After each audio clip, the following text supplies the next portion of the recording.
Salut tout le monde, c'est Jackpot du Lac. Alors aujourd'hui, on va faire une recette traditionnelle russe. Je vais vous emmener voyager dans votre assiette. C'est une recette au fait qui était un petit peu revisitée, mais qui était à l'époque une recette traditionnelle russe. Alors, elle est pratique parce qu'on peut la faire préparer le matin et la finir le soir. Moi, j'aime bien ce genre de truc, ça, je trouve assez cool. C'est quand même assez long à préparer, ça occupe. Par contre, il faut s'habiller, hein. Parce qu'en Russie, il paraît qu'il fait plus froid que chez nous. Bon, alors on y va gentiment, je vous emmène dans mon chalet en Russie. On fait juste pas peur à la biche. Ce qu'il nous faut pour cette recette, 400 g de filet de saumon, 80 g de riz long grain, 2 décilitres de bouillon de poulet, 30 g de beurre et une cuillère à soupe d'huile de cuisson, des échalotes à volonté, du jus de citron, aussi à volonté, du sel, du poivre noir, de la noix de muscade, 2 cuillères à soupe de persil frais, de la pâte feuilletée, environ 400 g, 2 œufs durs et un œuf cru. Et puis on va accompagner ce coulibiac avec une sauce froide qui sera faite avec un demi-concombre, 2 yaourts nature, du poivre blanc, du sel, du jus de citron et une cuillère à soupe de crème acidulée. Alors, première étape, on va cuire nos œufs durs. Moi, j'ai reçu une machine de Sophie il y a longtemps, c'est top niveau, les œufs ils sont chaque fois parfaits. Ensuite, on va cuire le riz dans le bouillon de poulet qu'on a préparé.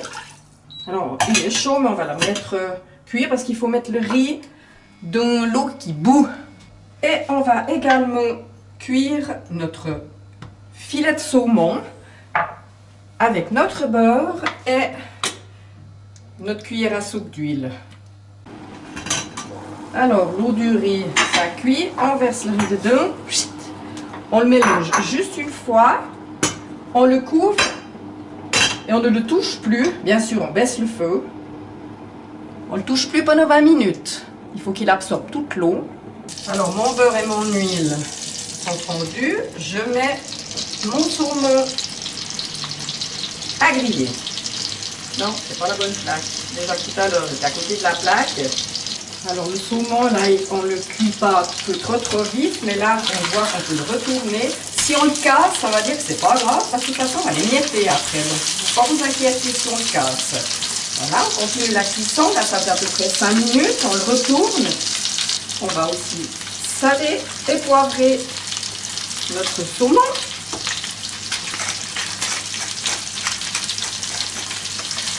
Et puis on va le couvrir un petit peu pour qu'il cuise bien. Alors on baisse le feu, hein, bien sûr. Là j'ai retourné mon saumon encore une fois, on voit qu'il est bien grillé. Je l'ai coupé en deux pour bien contrôler qu'il soit cuit. Et c'est bien tombant. On le met dans une assiette et on le laisse refroidir. Les œufs sont cuits, alors on les refroidit à l'eau froide. Comme ça stoppe la cuisson.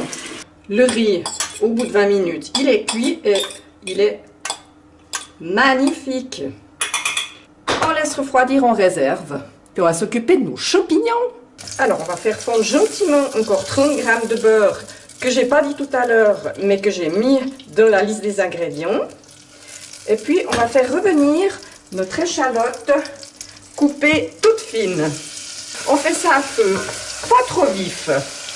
Pendant ce temps, on a coupé nos champignons et on les rajoute à notre préparation là, de beurre et d'échalotes. Et puis on laisse cuire gentiment. On ne rajoute pas d'eau parce que les champignons ils rendent de l'eau. On fait juste attention, il ne faut pas que ça brûle. Hein. On surveille. Puis on laisse cuire une dizaine de minutes. Alors pendant que nos petits champignons mijotent tout doucement, c'est dur de ne pas rajouter d'eau. Hein. C'est vrai que moi ça me fait un peu peur que ça brûle, mais non. Il faut y aller tout doucement. Et pendant ce temps, on va prendre notre saumon et puis on va le défaire en contrôlant qu'il n'y ait pas d'arête. Voilà, on fait ça avec tout le filet. Maintenant, pour arrêter la caméra, bonjour le bius. Alors maintenant, on va prendre notre riz, on le met avec notre saumon émietté, les champignons, du persil frais haché, un peu de sel encore. parce qu'on n'a pas salé les champignons, mais on ne peut pas en rajouter trop non plus. Quelques tours de moulin à poivre, notre noix de muscade, et puis on mélange le tout comme ça, et puis on va laisser ça au frigo jusqu'à ce soir, parce que cette partie-là, la première partie pour le poisson, elle est terminée. On finira ce soir, donc il faut quand même 1 heure. Enfin, moi j'ai mis 1 heure de préparation et j'ai encore pas commencé la vaisselle. Hein. Maintenant, par contre, on va faire la sauce aussi. J'ai oublié quelque chose, comme d'hab. Un peu de jus de citron à volonté. Alors, j'ai pelé le concombre, la moitié d'un concombre. J'ai enlevé les graines et puis je l'ai haché assez grossièrement. Maintenant, on va mettre nos 2 yogourts nature, notre cuillère à soupe de crème acidulée. Moi, j'ai mis un peu plus. Hein. Le concombre, du sel, du poivre bleu. Oula, il est épais, non. Il lâche gros. Un peu de jus de citron, si on veut, qu'on n'a pas tout mis. Et puis, on va mixer ça sur la cuillère, parce qu'autrement, ça va faire des dégâts. Et hop. Et puis, on réserve au frais. Alors maintenant, jusqu'à ce soir, on va ranger la cuisine. C'est vrai que ça fait un petit peu de vaisselle, mais on lave. Je trouve que c'est ça qui est bien. C'est vrai que c'est rigolo, je voulais juste vous montrer comme ça, parce qu'il y a de quoi faire, là. Allez, on se retrouve ce soir, parce qu'on va se régaler. Coucou, alors on est le soir. On va finir gentiment cette recette. Alors, on coupe notre pâte en 2 rectangles, et puis on en garde un petit peu pour faire de la déco. On va abaisser les 2 morceaux. En même temps, on met préchauffer le four à 220 degrés. Et puis, il y a 1h30 que j'ai sorti la sauce pour pas qu'elle soit trop froide. Voilà, alors on va maintenant mettre notre mélange de saumon sur la première abaisse de pâte.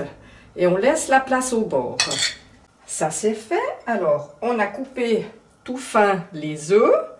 Et puis, on les arrange comme ça. On prend un pinceau avec de l'eau et puis on humidifie les bords de la pâte. On prend notre deuxième abaisse et on couvre. Et surtout, on colle bien. On appuie fort. Hein? J'ai découpé, mais ça c'est pas obligatoire, c'est pour la présentation que ça fasse plus joli, des petites feuilles dans la pâte feuilletée que je vais arranger pour faire joli. J'aurais peut-être dû les mouiller. On va faire un test. Ouais, parce que là, ils vont glisser. Je mouille la deuxième série. Ouais, pour que ça colle. Maintenant, on va faire un petit trou d'aération. Et un deuxième petit trou ici. On a battu notre œuf entier et on badigeonne pour dorer. On va la mettre au milieu du four maintenant pour à peu près 30 à 40 minutes. Ça dépend des fours. Il faut qu'elle soit dorée. Plutôt dans la partie supérieure du four. Alors au fait, je l'ai laissé que 25 minutes parce que voilà, on l'a sorti du four. Il est prêt. Et puis au bout de 10 minutes, je l'ai descendu d'un cran. Alors j'espère que cette vidéo vous aura plu. Spasiba à tout le monde. Et puis on va servir comme ça, vous pourrez voir comme c'est joli dans l'assiette. Comme d'habitude, une jolie table. Un peu de sauce pour ceux qui aiment. Un pouce levé, des gentils commentaires me feront le plus grand plaisir. Et puis, hop, à la prochaine pour une nouvelle vidéo. Bye bye, bon appétit!